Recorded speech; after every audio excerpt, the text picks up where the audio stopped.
Hi guys! Ngayon ay tuturuan ko kayo kung paano mag-share ng files gamit ang Google Drive. Una, punta po tayo dito sa taas, sa address bar. Type po natin ang drive.google.com. Then, press enter. Tapos po, login po natin ang ating Gmail account. Type niyo po yung Gmail account niya, yung password. Click niyo po yung next or susunod. Tapos, mag-a-appear po dito yung Google Drive homepage. Sa akin, ang itsura po ng homepage ng Google Drive ko ay ganito. Kasi wala pa po akong files na ina-upload. Okay, paano mag-upload? Dito po, click natin yung My Drive. Meron po dalawang option po dyan. Upload files or upload folder. Click po natin yung upload files muna.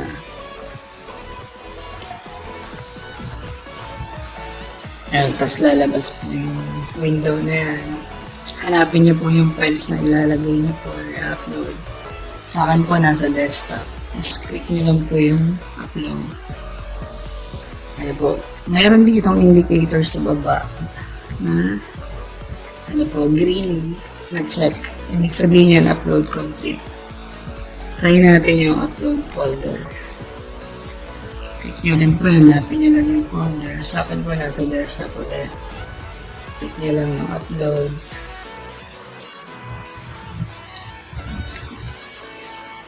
Click nyo lang rin po yan, upload na yan. Then, kapag may check na po yan, sabihin complete na po yan.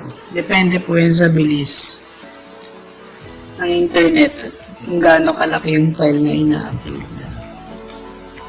Tapos, yun po. Pwede nyo ibahin yung view.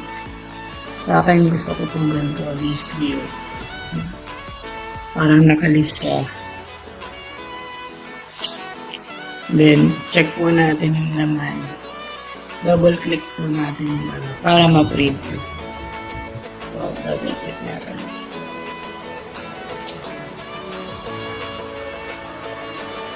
Ayan, preview. Ibig sabihin, okay naman po yung file at tama po yung in-upload natin.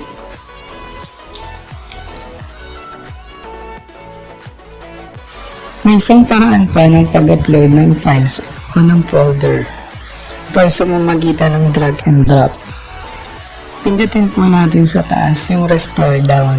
Yan po yung button na yan. Para lumiit po yung natin. Yung browser. Tapos, hanapin niyo po yung file. Then, click niyo po at i-drag. Parang bubuhatin niyo po yung file. Make sure lang po na lalabas yung plus copy bago niyo bitawan. And then, palakin niyo po ulit. Maximize. Tingnan niyo po kung karoon ulit ng check. Then, preview po natin. Double click. Yan po. Success po yung pag-upload. Yan lang po. Drag and drop. Bubuhatin nyo lang po yung file. Yan. Paano natin i-share? Right click lang po yung file. Click nyo lang po yung share.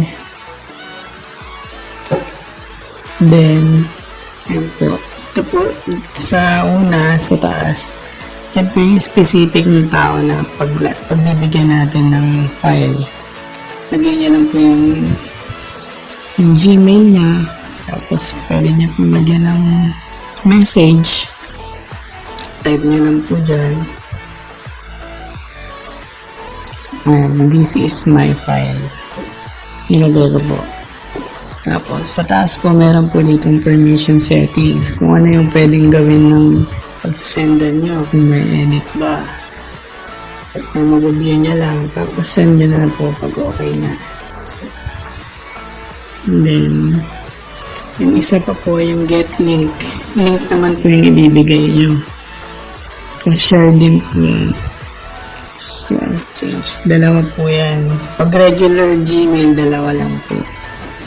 Pero kapag DepEd Gmail po gamit nyo, tatlo po yan lalabas. Yan, restricted, ayun po yung isa specific na tao lang ipagbibigyan nyo. Tapos, pag anyone with the link, kahit hindi po mag-sign in, bibigyan nyo lang yung link. Tapos, ayun po ulit yung permission, viewer, commenter, or editor. Pag viewer, nakikita lang po yung file, pwedeng ma-download. Mag-commenter, pwede mag-comment. Mag-editor, pwede niya po ma-edit o maggalaw yung file. Tapos pag okay na, copy link. Po, link copy nakalagay. Then, click nyo lang po yung done. Tapos, testingin po natin. Open tayo ng incognito. Yung hindi tayo nakasign in. Ayan po. Tapos, paste lang po natin yung link. Check natin kung nakikita yung file. Ayan po. Nakita po. Ayan. Napansin niyo po nakalagay sign in kasi wala po nakasign in dyan. Tapos may option na po dyan, download and print. Yan lang po. Sana may natutunan po kayo.